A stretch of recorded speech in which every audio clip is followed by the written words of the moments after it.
Al-Iman TV, sarana penyubur keimanan. Bismillah. Assalamualaikum warahmatullahi wabarakatuh. Alhamdulillah, hamdan katsiran thayyiban mubarakan fi, kama yuhibbu rabbuna wa yardah. Asyhadu an la ilaha illallah wahdahu la syarikalah, wa asyhadu anna Muhammadan abduhu wa rasuluh. Wassalatu wassalamu ala rasulillah wa ala alihi wa ashabihi wa man tabi'ahum bi ihsanin ila yaumiddin, amma ba'du. Ya ayyuhalladzina amanu taqullaha haqqa tuqatih wa la tamutunna illa wa antum muslimun. Kaum muslimin, para jamaah, para penuntut ilmu yang dimuliakan Allah Subhanahu wa taala. Pertama, marilah kita untuk senantiasa bersyukur kepada Allah Subhanahu wa taala yang senantiasa menganugerahkan kepada kita banyak nikmat, terutama nikmat hidayah kepada iman, kepada Islam, kepada tauhid dan kepada sunnah, dan nikmat sehat hingga pada kesempatan malam yang berbahagia ini kita dapat berkumpul di masjid yang mulia ini dengan menunaikan sholat maghrib berjamaah. Kemudian kita ditambah dengan thalabul ilmi. Yang kedua, juga rasa syukur, terima kasih saya ucapkan kepada seluruh pengurus DKM Masjid Al-Ikhlas yang telah menjadikan kesempatan di malam hari ini bagi saya untuk menyampaikan nasihat di kesempatan malam yang berbahagia ini. Nah, kemudian materi di kesempatan malam hari ini, materi sangat penting, walaupun mungkin bagi setiap mukmin muslim materi ini ada dalam kehidupan kita, itu dengan judul limadza nata'allam. Kenapa kita itu belajar dan untuk apa kita belajar? Benar atau tidak benarnya kita menjawab pertanyaan ini yang akan menentukan tentang kualitas kehidupan kita sebagai seorang muslim dan kualitas kita sebagai bangsa, sebagai satu negara. Karena berdasarkan banyak penelitian, kita sebagai bangsa yang besar setidaknya ada 10 mitos yang keliru tentang belajar atau pendidikan. Jadi buat apa kita belajar? Buat apa kita kuliah? Buat apa kita sekolah? Tidak kurang dari 10 persepsi salah tentang pendidikan, belajar bagi kita sebagai seorang muslim atau kita mungkin sebagai bangsa yang bernegara dari Sabang sampai Merauke berbicara tentang pendidikan. Begitu banyak mungkin masyarakat kita menganggap belajar itu karena ada wajar dikdas itu. Jadi seolah-olah pendidikan itu karena memang tuntutan pemerintah untuk belajar. Sebenarnya banyak orang yang tidak siap dan tidak mau belajar. Sekarang katanya kalau dengar-dengar ini keputusan MA menyebutkan wajib menggratiskan sampai SMP gitu ya. SD baik swasta, SMP swasta wajib digratiskan. Walaupun ini mungkin sangat berat untuk negara kita dalam kondisi hari ini ya. Tapi sebagian rakyat kita menganggap bahwa belajar itu karena tadi ada wajar dikdas. Jika seolah-olah kalau tidak ada tuntutan untuk belajar ya tidak mau belajar gitu. Dan ini tentunya keliru gitu. Sebagian di antara kita belajar itu karena ingin kerja. Jadi tidak berkaitan dengan kebutuhan, tapi ya karena ingin kerja ya belajar. Sehingga wajar kalau udah di PHK tidak mau lagi belajar untuk cari kerjaan lain. Kita di Indonesia ini gitu. Kalau antum udah dapat keahlian 1A, keahlian B, kemudian kerja, setelah itu di PHK, biasanya untung berhenti hidup. Kenapa? Karena mencari ilmunya hanya untuk satu itu aja. Jarang kita ingin berinovasi, berkreasi sesuatu hal yang lain untuk membuka cakrawala baru dalam kehidupan. Sebagian di antara kita belajar itu untuk dapat ijazah. Sehingga pantas kalau di kita itu selalu ada polemik tentang ijazah gitu. Mau jadi anggota DPR cari ijazah, mau sertifikasi cari ijazah gitu. Ya artinya kita kan banyak juga, mohon maaf disebutkan, guru-guru gitu ya, ingin sertifikasi, ingin naik gaji upahnya, ya dapat tambahan kuliah, ingin S2 atau S1, tapi pengetahuannya tidak sesuai dengan ijazahnya gitu. Karena belajarnya hanya untuk dapat ijazah. Anak-anak kita juga kenapa belajar? Karena mau ujian gitu. Karena ada ujian. Jadi belajar hanya untuk ujian. Maka Menteri Pendidikan kita juga ada polemik hari ini, apakah ada UN lagi atau enggak gitu ya.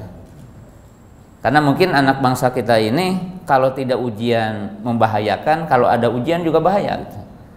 Kenapa? Kalau tidak ada ujian tidak pada belajar. Kalau ada ujian, belajarnya untuk ujian saja gitu. Jadi ada bingung gitu. Di antara kita juga kalau kajian, ikut kajian, ya kalau ada tabligh akbar baru, kalau ustadznya terkenal di YouTube baru gitu ya. Ini kan problem hidup ya, problem hidup. Sebenarnya kita belajar untuk apa gitu? Jawabannya sederhana gitu. Dan ini jawabannya pasti. Kenapa kita belajar? Para ahli mengatakan belajar itu darurah basyariyah, daruratul hayat, wa fadhilatu syar'iyyah. Bagi seorang mukmin, bagi seorang muslim, kenapa kita belajar? Kenapa kita belajar Quran, belajar hadis, mengenal Allah, mengenal Rasulnya, mengenal haram gitu ya. Kenapa kita belajar agama? Kenapa kita belajar mencari nafkah? Kenapa kita belajar tentang ilmu dunia? Jawabannya ada dua tadi. Darurah basyariyah, yaitu apa? Kebutuhan primer manusia. Jadi secara fitrah manusia itu diciptakan Allah dan dikeluarkan ke muka bumi memang untuk belajar gitu. Sehingga Allah Subhanahu wa taala itu telah menciptakan secara fitrah pada manusia, ada yang dinamakan fitrah.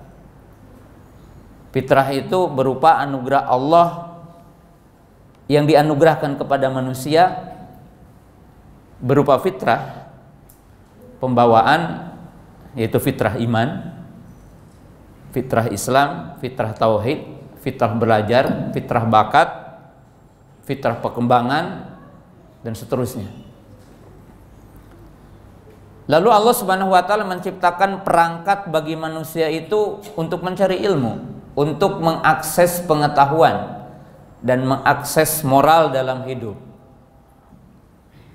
Allah berfirman, Allahu akhrajakum min butuni ummahatikum la ta'lamuna syai'an wa ja'ala lakumus sam'a wal absara wal afidah la'allakum tashkurun.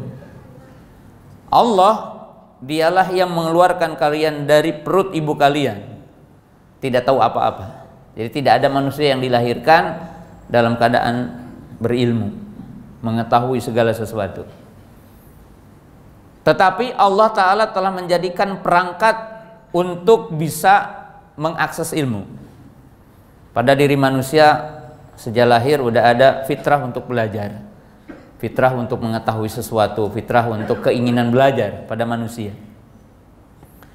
Lalu Allah Subhanahu wa taala menciptakan perangkat yang dinamakan wasail sabil ilmi, yaitu perangkat-perangkat untuk kita itu bisa mengakses pengetahuan.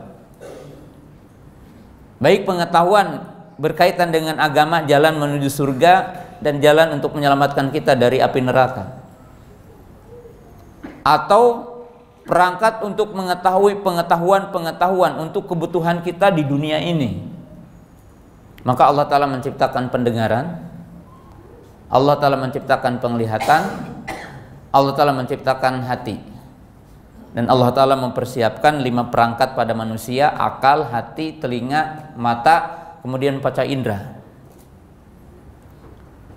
Jadi dalam ayat itu menunjukkan bahwa manusia itu butuh untuk belajar. Maka dikatakan al insanu la yakunu insanan illa bil ilmi, wal muslimu la yakunu musliman illa bil ilmi.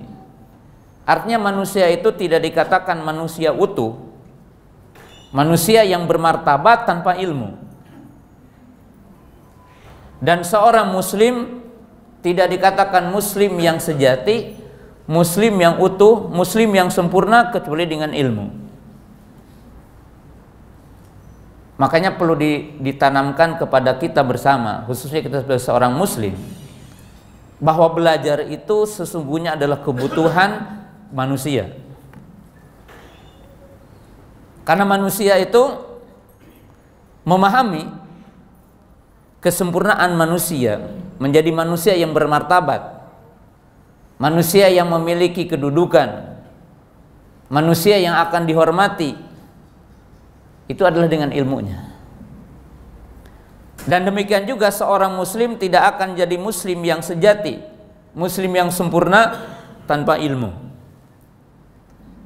Kita sebagai seorang muslim punya sisi yang kedua apa? Fardhu syar'iyah. Bahwa mencari ilmu itu kewajiban syar'i. Kenapa dikatakan kewajiban syar'i? Cukup kita membaca ayat surah Muhammad yang bunyinya fa'lam annahu la ilaha illallah. Jadi ada perintah, ketahuilah bahwasanya tidak ada yang berhak disembah kecuali Allah. Cukup kita membaca ayat surah yang pertama turun, ayat yang pertama turun, judulnya apa? Iqra bismi rabbikal ladzi khalaq. Kita disuruh baca. Cukup kita membaca ayat innama yakhsyallaha min ibadihil ulama. Orang yang akan takut kepada Allah itu hanya orang alim. Cukup kita dengan hadis thalabul ilmi faridatun ala kulli muslimin. Mencari ilmu itu wajib. Jadi orang muslim, kita sebagai muslim itu punya dua sandaran. Kenapa kita belajar? Jadi belajar tidak berkaitan karena ada sekolah. Belajar tidak berkaitan karena ada sekolah SD, SMP, SMA, perguruan tinggi, tidak ada hukum asalnya. Itu hanya memudahkan kita belajar. Belajar tidak berkaitan dengan kebutuhan kita untuk kerja. Tidak semata-mata itu. Belajar tidak berkaitan dengan semata-mata karena kita pingin butuh ijazah, enggak. Tapi sesungguhnya belajar itu panggilan kita sebagai manusia. Manusia akan berkembang di muka bumi ini dengan secara utuh dan menjadi manusia yang bermartabat dengan ilmu. Jadi tidak berkaitan dengan sisi lain bagi kita dalam mencari ilmu. Dalam ungkapan para ahli, sebelum saya menjabarkan tentang dalil-dalil Quran atau sunnah berkaitan dengan ilmu dan sejauh mana manfaat ilmu, para ahli mengatakan untuk apa kita belajar secara sistematisnya. Belajar itu punya 3 tujuan. Yang pertama, belajar agar kita menjadi insan yang bijak. Yang kedua, agar kita menjadi insan yang bajik. Dan yang ketiga, kita belajar agar menjadi manusia yang kritis, kreatif, dan inovatif. Itu tujuan dari belajar. Jadi kenapa kita belajar? Agar kita menjadi insan yang bijak. Insan yang bijak itu adalah orang yang bersikap, berbuat dengan standar ilmiah. Jadi kenapa para bapak, para ibu belajar? Kenapa anak ibu disuruh belajar? Agar menjadi manusia yang bijak. Manusia yang bijak itu manusia yang bermartabat, yang dia bertindak berdasarkan nilai ilmiah, nilai keilmuan. Dan ini dari berbagai sisi. Kalau kita diperintahkan oleh Allah berwudu, maka wudunya harus berdasarkan ilmiah. Mana ayat yang memerintahkan wudunya, bagaimana perintah wudunya, seperti apa kita wudu gitu. Artinya seorang muslim tidak boleh berwudu dengan rekayasa sendiri, dengan aturan sendiri, dengan kaifiyah yang diciptakan sendiri. Dia harus berdasarkan ilmiah, nilai keilmuan. Ketika seseorang akan menunaikan sholat, maka berdasarkan ilmiah. Ketika kita akan menunaikan ibadah zakat berdasarkan ilmiah, menunaikan ibadah haji berdasarkan ilmiah, berjihad berdasarkan ilmiah, maka dikatakan turun ayat wala taqfu ma laisa laka bihi ilmu inna sam'a wal absar wal afidah kullun ulaikan anhu mas'ula. Kenapa? Ini perangkat untuk mengakses wahyu. Mata adalah perangkat untuk mengakses wahyu. Hati dan akal adalah perangkat untuk memahami wahyu. Dan semua itu akan dipertanyakan. Semua yang tidak berdasarkan penelitian, pendengaran, penglihatan kepada nas, maka itu akan dipertanyakan sebuah amalan yang kita perbuat nanti yaumul qiyamah. Di situ ya. Demikian juga ketika kita berbicara tentang ilmu dunia. Anda jadi dokter, Anda jadi ahli bangunan, itu harus berdasarkan nilai ilmiah. Makanya kalau antum ingin jadi pejabat, mau jadi bupati, mau jadi camat, mau jadi gubernur, mau jadi presiden, semua kebijakannya itu harus berdasarkan nilai ilmiah.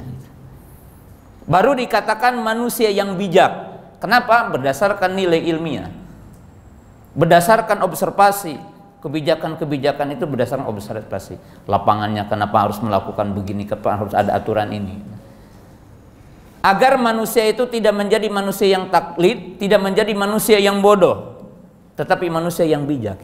Itu sederhananya kita disuruh belajar sama Allah. Kedokteran, kita jadi ahli bangunan, bertani, beternak, semuanya berdasarkan nilai ilmiah gitu. Dan disitulah kebijakannya akan menjadi bijak gitu. Yang kedua, apa tujuan belajar? Agar menjadi manusia yang bajik, yaitu apa? Berkesempurnaan moral. Agar menjadi manusia yang beretika, manusia yang memiliki akhlak, manusia yang memiliki budi pekerti, yang memiliki nilai integritas, nilai kesabaran, nilai kesemangatan, nilai kejujuran, nilai empati dalam hidup manusia. Dan ini belajar. Berarti namanya belajar dan hidup tidak hanya intelektual, tidak hanya dari sisi keilmuan, tidak hanya dari sisi pengetahuan, tetapi menjadi insan yang bijak plus insan yang bajik, bermoral. Saya kasih contoh ya, bahwa dua variabel ini mesti bersatu dalam kehidupan manusia. Saya kalau kasih contoh ini HP, katakanlah saya beli 15 juta umpamanya, boleh nggak dijual 50 juta? Ada dalilnya enggak? Dilarang kalau kita melebihkan keuntungan? Nggak ada nasnya. Kita jual 30 juta, 2 kali lipat, nggak ada dalilnya pelarangan. Kalau saya jual 17 juta, boleh. Tapi pertanyaannya, mana yang ada moralnya, mana yang ada nilai empatinya dalam diri orang? Bukan hanya bertanya boleh atau tidak boleh kan? Ada nilai yang dinamakan empati, ada nilai yang dinamakan rahmah dalam diri manusia. Maka Nabi SAW mengatakan sebaik-baik orang itu dikatakan samhan idaba'a wasam'an idashtara. Orang yang baik itu adalah orang yang memberikan kemudahan ketika menjual, dalam arti tidak berlebih mengambil untung. Dan ketika membeli juga memberikan ihsan kepada penjual, dalam arti tidak sangat pelit untuk memberikan keuntungan kepada orang. Apa itu? Nilai moral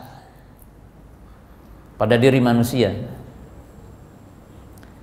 Yang ketiga, tujuan belajar untuk apa? Agar kita menjadi insan yang kreatif, insan yang kritis, insan yang inovatif, mampu menciptakan hal-hal baru, mampu mencari solusi dalam kondisi-kondisi tertentu, dan itu hidup. Makanya para ahli ketika menyebutkan apa sih definisi belajar, Definisi belajar adalah proses perjalanan hidup. Belajar adalah proses memenuhi kebutuhan hidup. Jadi sejumlah para ahli mengatakan definisi belajar dengan dua kalimat sederhana. Untuk apa kita belajar? Belajar adalah memenuhi kebutuhan hidup. Dalam arti seorang mukmin kenapa mesti belajar? Karena dia dituntut kebutuhan hidup. Kebutuhan hidup apa? Masuk surga, selamat dari api neraka. Man salaka tariqan yaltamisu fi ilman sahalallahu lahu bihi tariqan ilal jannah. Kebutuhan hidup. Bahwa seseorang ingin selamat dari alam kubur, selamat dari fitnah dunia, selamat dari fitnah sakratul maut, dari fitnah arasatul qiyamah, dari fitnah neraka, maka dia harus belajar untuk bagaimana menyelamatkannya karena memenuhi kebutuhan hidupnya. Kita belajar untuk apa? Karena kita dilarang meminta-minta, dilarang kita mengemis, kita diperintahkan makan dengan skill kita, kita diperintahkan untuk menafkahi istri, menafkahi anak dengan skill kita. Berarti apa? Tuntutan hidup sesungguhnya kita belajar itu.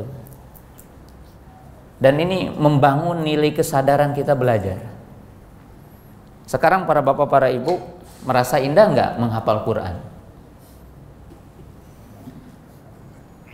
Kenapa pada bapak, para ibu seolah-olah Quran ini jadi sulit bagi kita orang Indonesia ya? Menghafal Quran identik nanti ada sekolah tahfidz gitu. Karena kita tidak merasakan Quran dalam 3 dimensi. Kalau para bapak, para ibu dengan saya sadar, kenapa sih saya harus menghafal Quran? 1, karena rambu-rambu ke surga dan rambu-rambu ke neraka adanya dalam Quran. Kalau antum tidak menghafal dan tidak baca Quran, berarti tidak tahu rambu ke surga, tidak tahu rambu ke neraka, karena ada di situ. Tapi kalau kita sadar, oh jalan ke surga, pintu-pintu surga itu dijelaskan tuh di Quran, kita akan senantiasa ingin membacanya. Penjelasan tentang neraka, bahaya neraka apa saja? Syirik, kufur, nifak, berzina, mencuri, minum khamr. Ada di mana dalam Quran? Timbullah kesadaran kita, oh ini bukan karena mungkin nanti anak-anak bukan karena ada SKL di sekolah itu harus sekian hafalan. Yang kedua Pak, argumentasi agama kita adanya dalam Quran. Dalam arti apa? Ketika antum berkata, kenapa sholat 5 waktu wajib, mana ayatnya? Kenapa kita harus menunaikan zakat, mana ayatnya? Kenapa riba itu haram, mana ayatnya? Kenapa berzina itu haram, mana ayatnya? Orang mukmin semestinya menghafal ayat-ayat yang menjelaskan tentang agamanya. Karena kebutuhan. Yang ketiga, sederhana Pak, kita diperintahkan sholat 5 waktu, kita diperintahkan sholat qobliyah, sholat ba'diyah, kita dianjurkan sholat malam, dan disyaratkan baca Fatihah, dan disyariatkan membaca surah. Ada seorang tabi'in yang mengatakan, dikatakan di situ adalah Ibnu Munkadir, dia berkata, demi Allah katanya, aku menyelesaikan 3000 kali Quran di rumah ini dalam sholatku di waktu malam. Jadi ulama dulu menghabiskan baca Quran 3000 kali itu dalam sholat malamnya. Berarti kalau dengan sholat wajib, ba'diyah, qobliyah itu akan lebih dari itu. Menunjukkan apa? Karena orang-orang salafus soleh memahami tentang urgensi ilmu itu. Berarti apa? Menghafal Quran bukan karena ada SKL di sekolah sekian hafalannya, bukan karena nanti akan ikut lomba gitu ya, tapi atas kebutuhan kita, karena kebutuhan dasar manusia gitu. Bahwa kita itu butuhnya untuk menyelamatkan kita. Jadi dikatakan pendidikan dan belajar itu adalah untuk memenuhi kebutuhan kita. Berarti kita juga belajar tentang dunia. Kenapa kita harus belajar berdagang?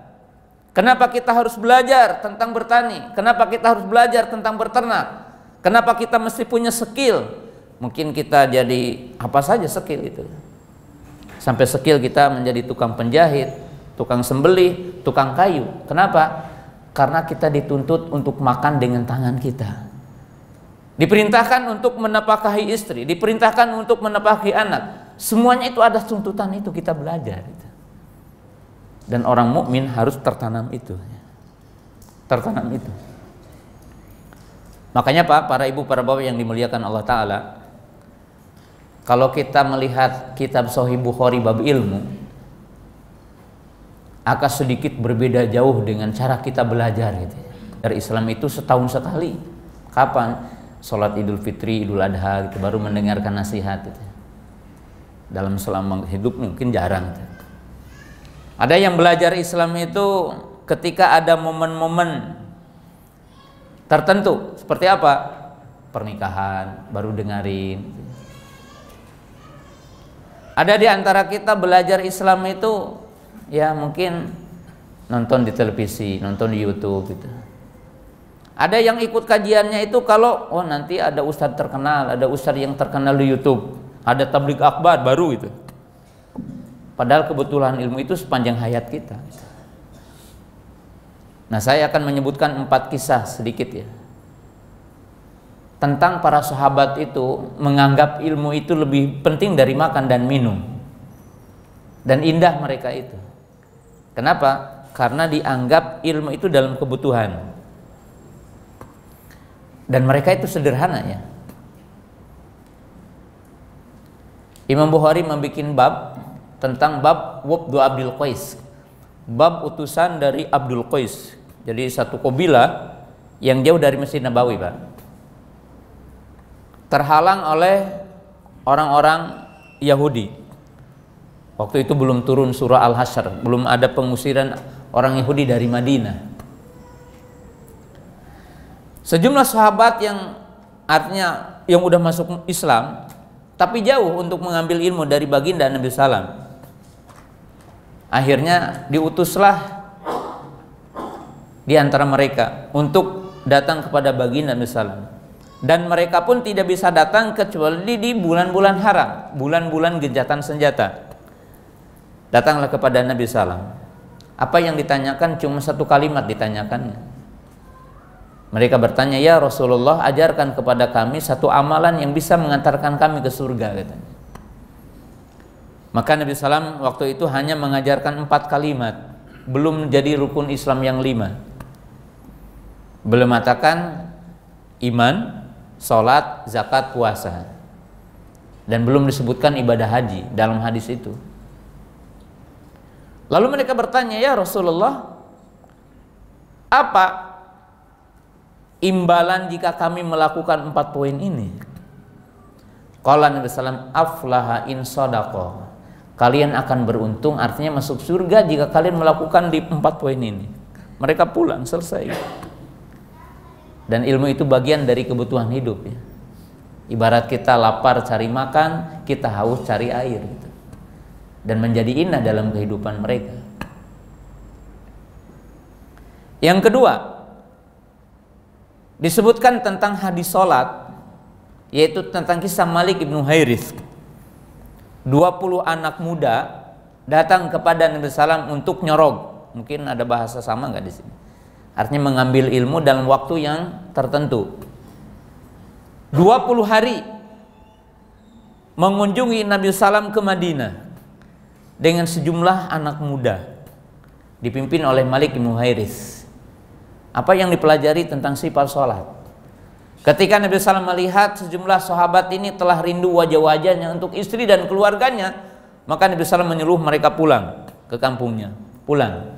Lalu dipesani 2 pesan di antaranya. Idza hadaratis sholatu falyu'adzin ahadukum waliya ummakum akbarukum. Kata Nabi SAW, apabila datang waktu sholat, adzan di antara kalian dan angkat imam di antara kalian yang paling banyak bacaannya.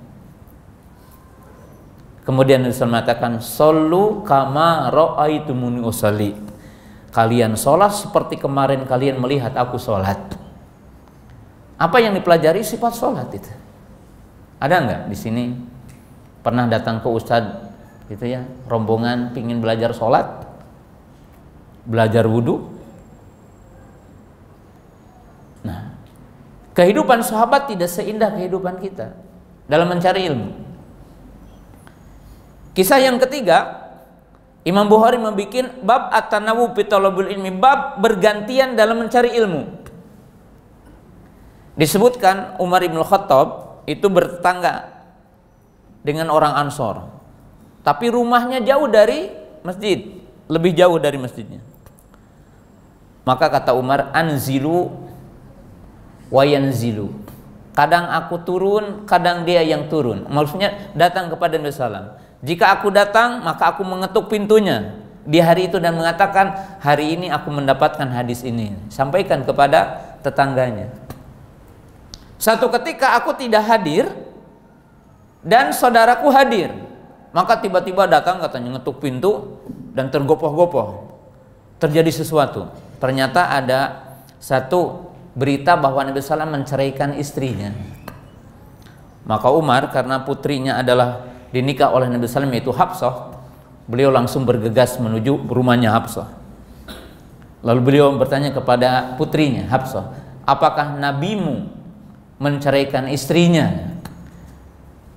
Tapi beliau tidak langsung, apakah Nabi menceraikan kamu? Enggak, adabnya Masya Allah. Apakah Nabi SAW menceraikan istri-istrinya? Maka Hafsah mengatakan, demi Allah, beliau tidak menceraikan istri-istrinya. Maka Umar mengatakan, Allahu Akbar, maha besar Allah. Dia gembira balik. Itu menunjukkan apa? Bahwa karena ilmu itu kebutuhan dan ilmu itu adalah bagian dari perjalanan hidup, maka para sahabat jadi indah hidupnya dengan ilmu. Yang keempat, yang terakhir, contoh aja, sahabat pergi ke laut tidak membawa air tawar kecuali sedikit, dan di waktu itu belum tahu kalau air laut itu boleh dipakai untuk bersuci. Akhirnya ada perwakilan datang kepada Nabi SAW dan menceritakan, kami mengarungi lautan dan kami tidak membawa air tawar kecuali sedikit. Apakah boleh kami berwudu dengan air laut? Maka Nabi SAW mengatakan, huwa tahuru ma'uhu wal hilu maitatuh. Nabi SAW mengatakan air laut itu suci airnya dan halal bangkainya. Selesai gitu. Dan itu indah ya sahabat itu. Kenapa? Karena menganggap ilmu itu adalah bagian dari hidupnya. Yang kedua, para ulama mengatakan mencari ilmu adalah proses perjalanan hidup. Menunjukkan gini Pak Bu, ini ajarkan kepada anak dan kepada kita sendiri. Ilmu tidak sekedar hafalan. Ilmu tidak sekedar pengetahuan. Tapi ilmu itu adalah termasuk proses perjalanan hidup kita. Beberapa contoh dalam hidup. Kalau kita ingin tahu sabar, itu bukan dari definisi sabar, tapi dari proses hidup yang kita bisa sabar. Para bapak, para ibu, ketika kita akan mengatakan sikap kasih sayang kepada anak, sikap kasih sayang kepada istri, itu tidak hanya kita membaca definisi rahmat, tapi rahmat akan dibuktikan dengan proses hidup kita. Bagaimana ketika kita mendidik anak dan anak kita itu mungkin rasa berat ketika mengakses ilmu, maka kita dengan kasih sayang. Contoh, guru ketika masuk kelas, guru yang punya sifat rahmat, ketika masuk kelas dia mengatakan, semua muridku butuh bantuanku. Ini si fulan cuma bisa seayat sehari, si fulan bisa 2 ayat sehari, si fulan bisa 1 muka sehari, si fulan bisa 1 halaman sehari. Dia merasa gembira dengan perbedaan anaknya. Dan dia akan mengatakan begini, tidak akan mengatakan begini, maaf. Guru yang punya sifat kasih sayang tidak begini, kamu itu tidak seperti teman kamu. Lihat teman kamu itu 1 hari 1 halaman, kamu cuma 3 ayat. Guru yang punya kasih sayang akan berkata dengan sifat kasih sayang, dia mengatakan, nak, alhamdulillah kamu hari ini bisa 3 ayat per hari. Bisa enggak ditambah 1 ayat? Ibu ngasih hadiah nanti. Nah, itu rahmah namanya.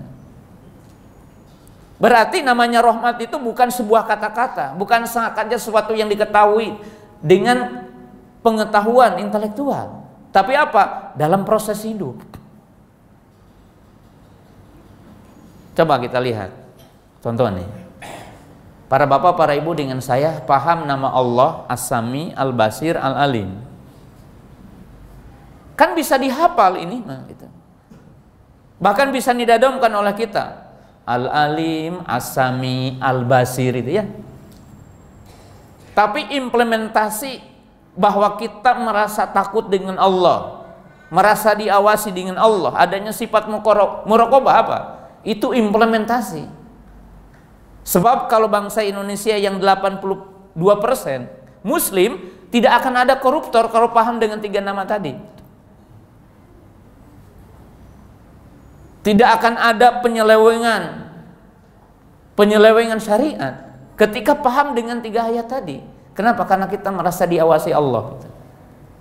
Jadi yang dinamakan belajar itu adalah proses hidup kita untuk menjadi orang yang bertakwa dan kuat, itu dengan proses. Makanya para sahabat radhiyallahu taala anhu setelah menang perang Badar, kalah dalam perang Uhud karena diuji, diproses hidupnya. Sehingga betul-betul siapa yang betul-betul beriman dan yang tidak, kan? Kenapa sejumlah para sahabat diuji? Bilal bin Rabah, Ammar bin Yasir, sejumlah sahabat diuji. Kenapa? Karena hidup itu proses. Demikian juga kita. Kenapa kita berumah tangga mesti ada sesuatu yang berbeda dengan istri? Kenapa kita belajar mesti ada proses? Semuanya adalah proses. Dan itu belajar. Dan itulah perjalanan hidup manusia. Dan itu belajar.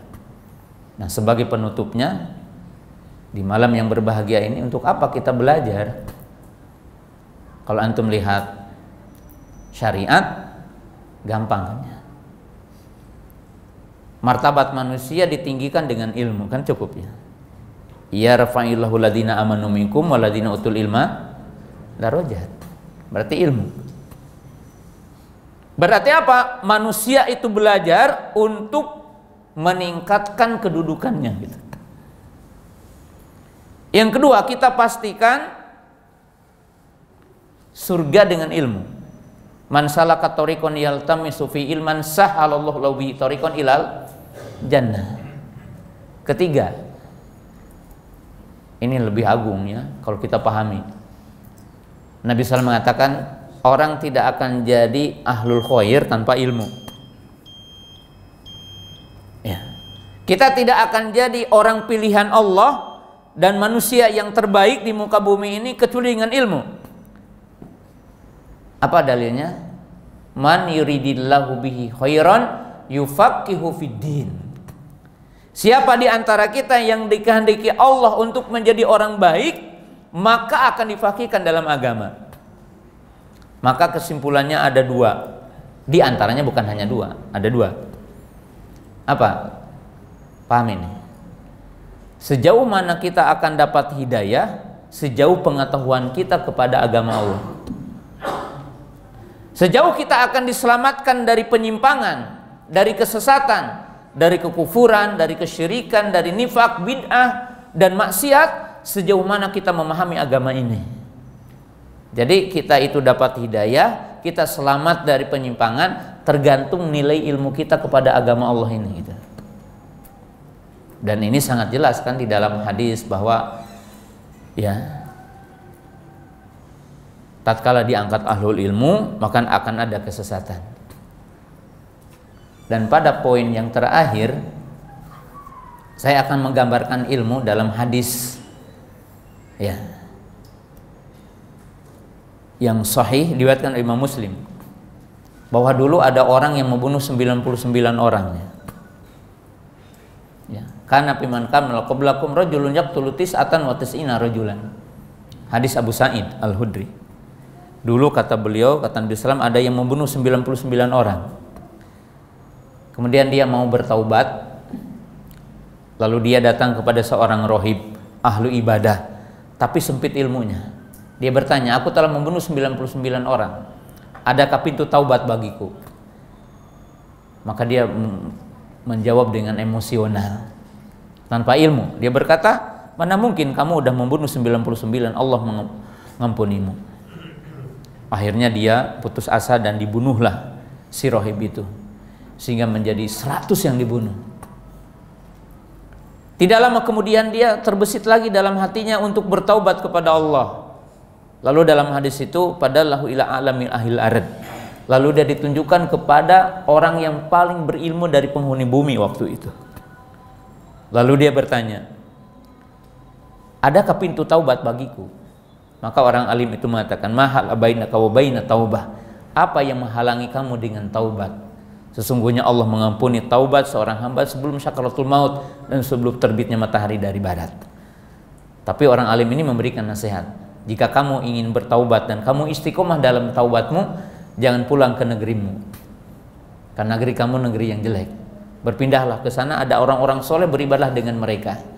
Lalu orang itu berjalan menuju tempat yang ditunjukkan oleh orang alim itu, lalu meninggal dunia di tengah perjalanan. Maka dikisahkan 2 malaikat berseteru. Malaikat rahmat mengatakan dia telah bertaubat dengan taubatan nasuha. Malaikat adab mengatakan dia enggak, telah membunuh 100 orang. Maka datanglah malaikat yang ketiga, lalu berkata, ukur di mana dia berada. Apakah di tempat yang penghuninya ahlul khair atau tempat yang penghuninya ahlul syar? Maka didapatkan dia sejengkal tanah, ya, berada di penduduknya ahlul khair. Maka diambil oleh malaikat rahmat. Hadis ini memberikan banyak pelajaran, tapi bukan makomnya untuk menjelaskan semua istimbatnya. Tapi relevansi dengan judul kita, setidaknya ada 3 istimbat sebagai penutup dari kajian malam ini. Yang pertama, bahayanya kebodohan dan bahayanya orang bodoh memberikan fatwa. Bahaya orang bodoh itu. Maka dengan itulah para bapak, para ibu harus membedakan antara penceramah dengan ahli ilmu. Orang mungkin bisa menyentuh hati kita hatta dengan hadis dhaif gitu. Bahkan dengan hadis maudhu gitu. Karena masalah hati kita kadang tersentuh. Sebagian orang mengatakan, maaf kalau belum setuju. Ada orang yang mengatakan, saya tersentuh dengan musik, dengan nyanyi gitu. Kalau masalah tersentuh mungkin tersentuh gitu. Tapi masalahnya benar atau enggak gitu. Jadi menunjukkan kalau kebodohan itu berbahaya dan orang bodoh memberikan fatwa berbahaya.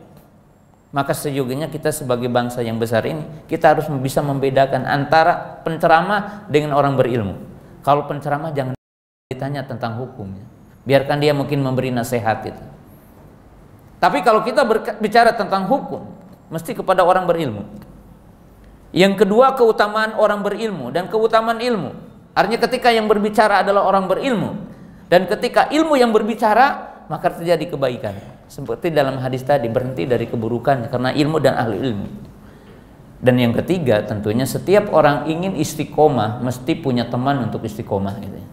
Artinya kalau kita ingin istiqomah, maka kita harus berkumpul dengan orang-orang yang istiqomah, orang-orang yang komitmen dengan agama.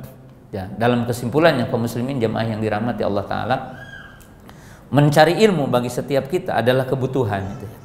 Kebutuhan manusia, kebutuhan seorang muslim, dan menjadi kewajiban bagi kita. Maka sejujurnya orang muslim itu merasa nikmat, merasa bahagia untuk mencari ilmu. Dan bagi setiap kita mencari ilmu, ya semestinya kita bertanya siapa yang berilmu, siapa yang punya ilmu. Disitulah kita mengambil ilmu. Ya, tidak semestinya kita mencari ilmu hanya kalau tabligh akbar, hanya waktu-waktu tertentu. Ilmu adalah dibutuhkan dalam kehidupan kita. Mudah-mudahan Allah Subhanahu wa taala memberikan taufik dan hidayah kepada kita agar kita mencintai ilmu, agar kita mencintai ahlul ilm, dan diberikan hidayah dan taufik agar kita istiqomah dan memiliki kesabaran dalam mencari ilmu. Demikian yang saya sampaikan, dan cukup karena ada lagi kegiatan setelah sholat, maka disebutkan tanpa pertanyaan. Subhanakallahumma bihamdika asyhadu an la ilaha illa anta astaghfiruka wa atubu ilaik. Assalamualaikum warahmatullahi wabarakatuh.